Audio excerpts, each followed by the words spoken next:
The franchise tag window is open, but the Tennessee Titans should not even consider using their tag this offseason. I'll explain why and more on today's edition of the Locked On Titans podcast. Let's get it. You are Locked On Titans, your daily Tennessee Titans podcast, part of the Locked On Podcast Network, your team every day.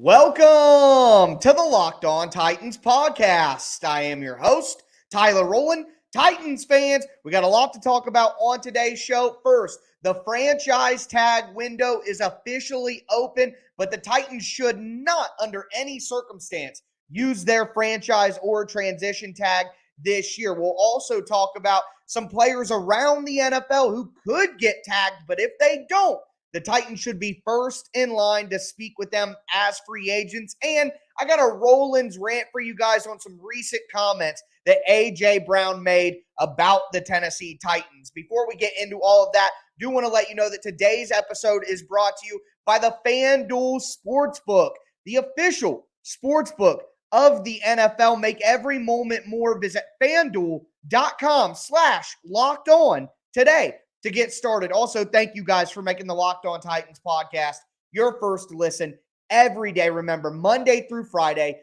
Tennessee Titans content on all platforms all year round and always for free. Make sure that you get subscribed and stay subscribed to the Locked On Titans podcast, where it's your team every day. But diving in here, want to talk about the franchise tag. And look, a wide range of people watch the show. People who are very new to football and people who know all the ins and outs of the NFL and the salary cap and things like that. But I do want to break it down before we get into why I think the Titans should not consider using their franchise tag this year. So there are three different kinds of tags that are in the NFL. There is the exclusive franchise tag, the non-exclusive franchise tag, and then the transition tag. And as of the 21st of February, teams can basically put one of those tags on their pending free agents, and they have until March the 7th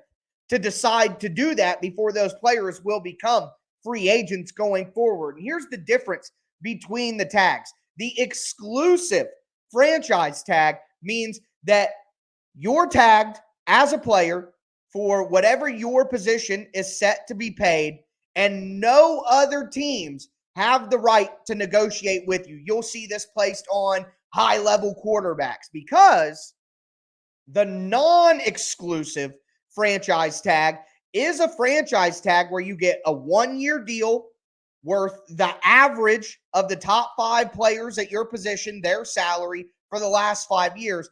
But with the non-exclusive franchise tag, other teams are allowed to negotiate with you. And if your current team decides to let you go to a new team, they get 2 first-round picks from the team that is signing the player away. So a lot of the time, teams will put non-exclusive franchise tags on guys if it's not a quarterback, because most teams aren't going to give up 2 first-round picks for certain position players. But with a quarterback, some teams may. Like if the Ravens put the non-exclusive franchise tag on Lamar Jackson, a team may go ahead and say, hey, we're offering Lamar this.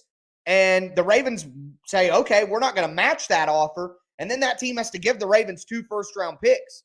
So the Ravens are probably going to put the exclusive franchise tag on Lamar so that they don't run the risk of losing him whatsoever. But the third tag that we have to talk about is the transition tag. And that tag is a little bit lesser in money. It's the top 10 at your position is how they determine what the price is of that transition tag, but it also allows other teams to negotiate with you to see if they can pull you away from your incumbent team. But if that player is pulled away and the team doesn't decide to match the offer that a new team is giving them, they don't get anything in return. So less money on the transition tag, but it's riskier because if another team can take the player away, you get absolutely nothing. So that is what the tags are. Now let's dive into the Titans' decisions. Number one, there's only two players that the Titans are deciding between right now, and it's David Long and Nate Davis. Those are the only players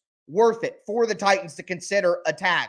But when you look at what the franchise tag or the transition tag would cost the Titans for those two players, that's where we get into number two, and the Titans aren't paying that. They're simply not. So for a franchise tag for a linebacker like David Long, it's $20.9 million. David Long's estimates on Spot Track and Pro Football Focus range from $5 million a year to $13 million a year. Whether he's at the top of that or the bottom of that, he's not getting anywhere close to $20 million a season.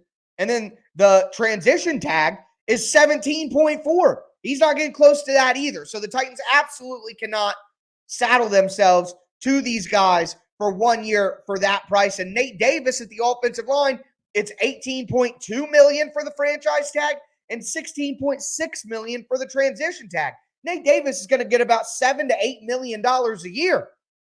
So that's why it's cut and dry for me. The Titans are not going to use their franchise tag like they did for Derrick Henry a couple of years ago. Now, look, if the Titans think that they can use one of these tags just to secure the guy's future with the team, and like Derrick Henry, got the franchise tag, and then before the deadline in July, was able to work out a long-term deal with the Titans so he didn't have to play on the franchise tag, maybe, but with the pricing being so much higher for the tags than what these guys are going to get their estimate-wise, it just doesn't make any sense whatsoever for the Titans to commit that kind of money to either of these players. If you're Nate Davis and you get franchise or transition tag for 16.6, well, based on his average annual value of 7 to 7.5 to 8 million, that's 2 seasons of guaranteed pay for 1 year.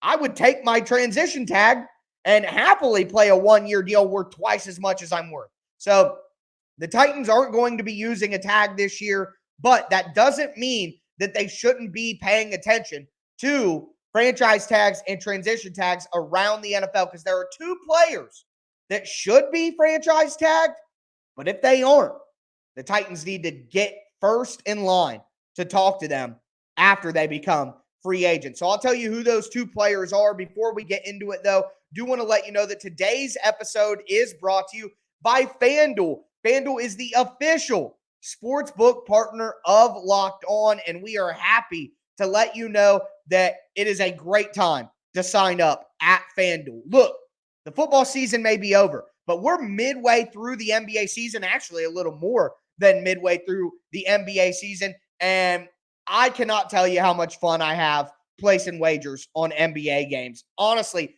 I think betting on NBA games is a lot more fun than betting on football games. Yeah, they have the money line. They have the spread. But what I love the most is their single game parlays. Big Lakers fan, so I'm going LeBron James over 25 points. Anthony Davis over 20 points. Davis makes me a little nervous every now and then, but Anthony Davis over 11 rebounds. D'Angelo Russell over 5 assists. Dennis Schroeder 1 steal. Rui Hachimura over 10 points. You guys see what I mean? You kind of stack it up together. Rebounds, points, assists, blocks, steals. You could even do 3-pointers. How many threes these guys are going to make. I would much rather put together a single game parlay for $10 with the chance to win over 1,000 and buy a scratch-off lottery ticket or something. It's way more fun, and it makes every NBA game so much more interesting. And right now, new customers to FanDuel can get a no-sweat first bet up to $1,000. That's bonus bets back even if your first bet doesn't win. The FanDuel Sportsbook app, it's safe, it's secure, super easy to use. I love betting on FanDuel. I think you will too. So don't miss this chance to get your no-sweat first bet up to $1,000 in bonus bets when you go to FanDuel.com/LockedOn. That's FanDuel.com/LockedOn to learn more. Make every moment more with FanDuel, the official sports betting partner of the NBA.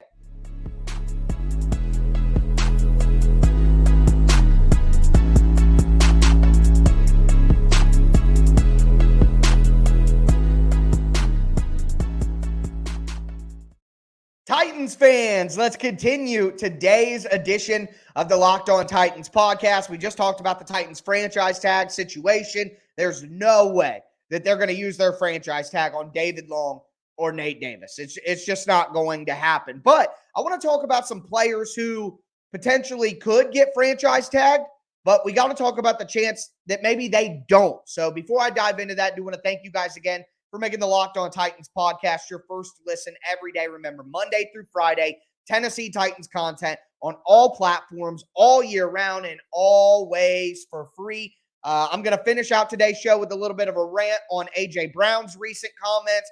Coming up soon, starting next Monday, we're going to dive into the free agency preview with free agency right around the corner in the middle of March. So make sure that you stay locked in to the Locked On Titans podcast for all the free content coming your way this offseason and beyond. But looking at two players who are expected to get the franchise tag, but even if they do, there's the potential they could still be had in a trade, maybe. So, number one, Lamar Jackson.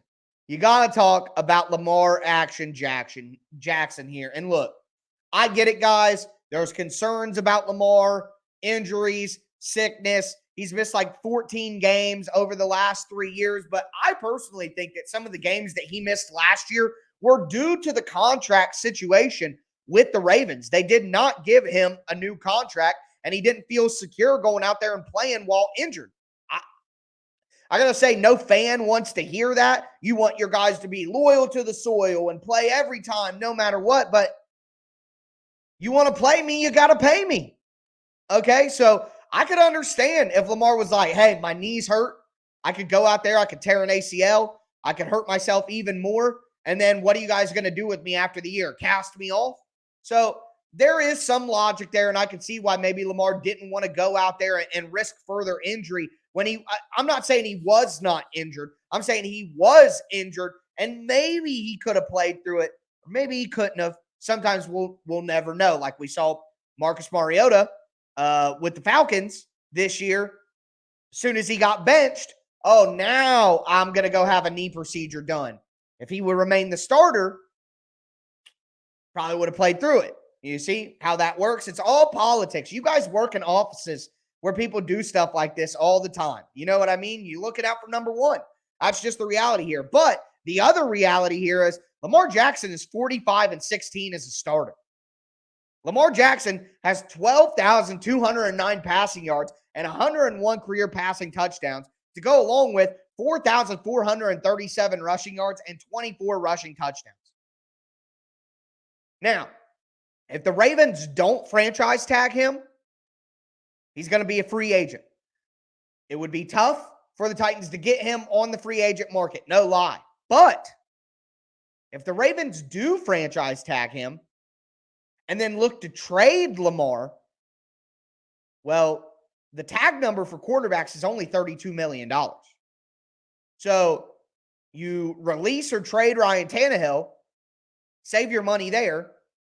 You do all the moves that we've talked about, Zach Cunningham, Bud Dupree, Taylor Lewan, Robert Woods, Randy Bullock. You get the money necessary. You do the trade, and then you extend Lamar Jackson to bring that salary cap hit down in his first year, and you get him in your building. And now you're rocking for the next 4 to 5 years with one of the best dual threat quarterbacks to ever suit up. Period.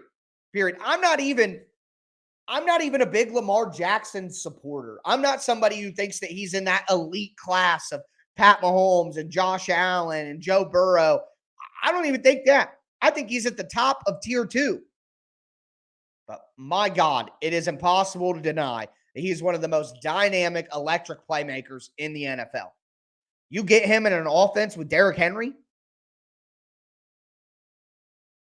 I mean, it's hard for Titans fans not to fantasize about what that would look like, okay? Lamar Jackson is clearly multiple steps ahead of Ryan Tannehill. So, to me, that would be an option. I don't think it's likely. I'm not sitting here telling you it's going to happen. But the Titans would only be doing the smart thing by keeping their eye on the situation. Likewise, the second player that I want to talk about is Orlando Brown from the Kansas City Chiefs. Look, that guy is going to be sick of getting the franchise tag. The Chiefs franchise tagged him last year. It's possible that they do it again. Could be a situation where he refuses to play on the franchise tag a second year, and the Chiefs maybe let him go into free agency.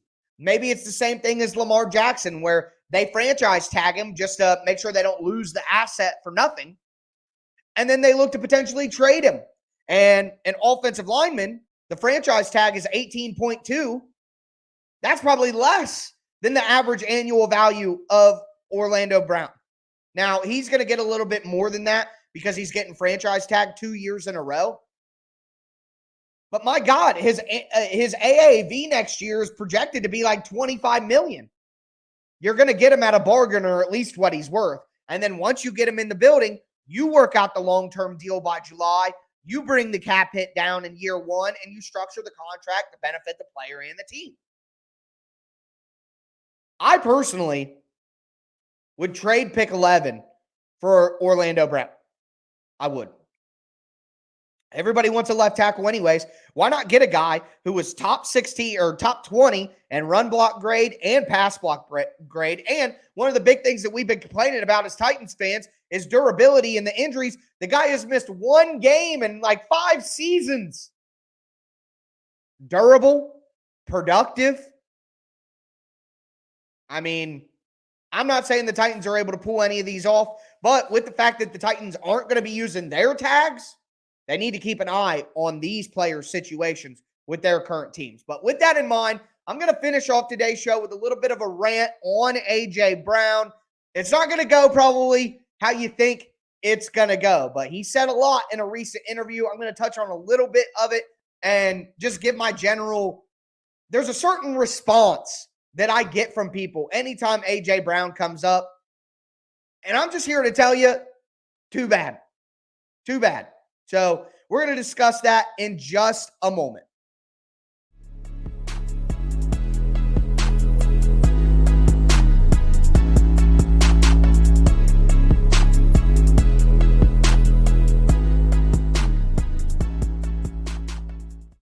Titans fans, we are going to cap off today's edition of the Locked On Titans podcast with a little bit of a Rollins rant for you guys. We talked about the Titans not using their tags this year. We talked about some guys they need to be paying attention to in regards to their franchise tag situation. But before I dive into this AJ rant, do want to thank you guys again for making the Locked On Titans podcast your first listen every day. Remember, Monday through Friday, Tennessee Titans content on all platforms, all year round, and always for free. Make sure you stay locked in to the Locked On Titans podcast. Look, tomorrow on the show, I'm going to dive into AJ's comments even more because there's a lot of them that we haven't got to fully flesh out yet. Didn't really have time to put it all together for you guys. So tomorrow we are going to go through all of his comments. But one that popped out early today was him, AJ Brown, before the Titans and Eagles played this year. AJ said he gave everything that he knew away to the Eagles defense. All the Titans audibles, all the Titans checks, all their cans, which is when you hear the quarterback say, can. There are 2 plays called in the huddle. If they can it goes to the opposite play that they had called, blah, blah, blah, all this and that. So, look, number one, why wouldn't he do that? Why would he show loyalty to the Titans when they showed no loyalty to him? Of course you're going to give away information to your new team. We see guys get taken off practice squads for this reason all throughout the season. Hey, we're going to play this team next. We're going to poach somebody off their practice squad and see if they'll give us information on their calls. Whatever. AJ said he was telling them what words they use when they change plays and this and that. Well, every team in the NFL and lower levels in football. I remember in Pee Wee football, we had Lizzie and Rip, and that would say, hey, we're sliding to the right. We're sliding to the left on the offensive line. And that's Pee Wee football when I'm in 3rd and 4th grade. So it's not like teams don't use these words. There's no way. And AJ was talking on the Raw Room, which is Darren Bates' podcast. Shout out to Darren Bates and the Raw Room. But so it's not uncommon for teams to have this language and all of that. And if you pay attention enough, you probably have an idea. But what I have a real issue with here is, why would a player from the 2021 Titans offense know every single call for the 2022 Titans offense. Is there really no change? And A.J. Brown said they didn't change a thing. Well, that just reminds us once again that Todd Downing is absolutely the worst offensive coordinator in the NFL. And I don't know what the New York Jets are doing, hiring him to be their passing game coordinator, but they're out of their minds. So just wanted to touch on a few of those things first before I give you this. Every time I talk about anything related to A.J. Brown, you get the same response from certain people. Move on. Let it go. Blah, blah, blah, blah, blah. You know what my response to that is? You need to let it go because no one's going to stop talking about A.J. Brown and the Titans. If you think that people are going to just stop talking about A.J. Brown and the Titans, you need to let that go because it's never going to end. Never. 100 years from now, a century from now, the A.J. Brown Tennessee Titans trade will be discussed when the Titans come up. Get over it. It is one of the worst moves in the history of the NFL, and it will be for the next century. We still, to this day, talk about the Herschel Walker trade with the Dallas Cowboys. Excuse me. Still, to this day, for my boxing fans out there, shout out Deontay Wilder. But at the end of the day, when you make a historic blunder like the Titans made, when you make one of the worst trades in the history of a league that's been going on for nearly a century, when you do that, it will never go away. 100 years from now, people will bring up the A.J. Brown trade if we're lucky enough to still be on the earth. So when you see people talking about A.J. Brown, reminiscing about A.J. Brown, discussing A.J. Brown, and your response is move on, let it go. No, you let it go because it's never going away.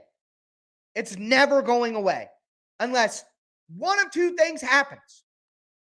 One, the Titans get a wide receiver better. They've never had one before, and they won't have one anytime soon. So unless that happens to erase the pain, they're never going to stop talking about it. I'm never going to stop talking about it.